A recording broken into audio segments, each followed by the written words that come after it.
So Isha అంటే like బీజిఎంతో కూడా భయపెట్టచ్చు అని చెప్పేసి నేర్పించారనమాట. But all over the movie end వరకు వచ్చేసరికి ట్విస్ట్ అయితే పీక్స్లో ఉంటుంది. And throughout the movie Hebah గారి పర్ఫార్మెన్స్ పక్కన పెట్టి సిరి గారి పర్ఫార్మెన్స్ అయితే చాలా బాగుంటుంది. తీసుకెళ్ళిన విధానం కావచ్చు, చూపించిన పాయింట్స్ కూడా చాలా బాగుంది. అండ్ ఈ ఒక క్యారెక్టర్ పేరు ఉంటుందన్నమాట, కళ్ళతో భయపడతారు, పుణ్యవతి క్యారెక్టర్ పేరు. సో చాలా హైలైట్ అయ్యింది. నిజంగా చెప్తున్నాను, కొంచెం వీక్ హార్ట్ ఉన్న వాళ్ళు మాత్రం కొంచెం జాగ్రత్తగా చూసి వెళ్ళండి.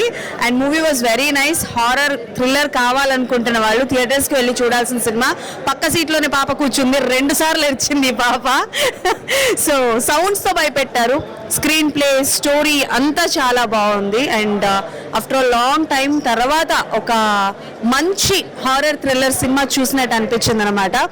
అండ్ ఎస్, డెఫినెట్లీ మూవీ థియేటర్లో వాచ్ చేయాలని కోరుకుంటున్నాను. అన్ఎక్స్పెక్టెడ్ క్లైమాక్స్ అయితే సూపర్గా ఉంది, చాలా బాగుంది మూవీ అయితే. ఖచ్చితంగా థియేటర్లో వస్తేనే మీరు ఈ థ్రిల్ అయితే ఎంజాయ్ చేయగలరు.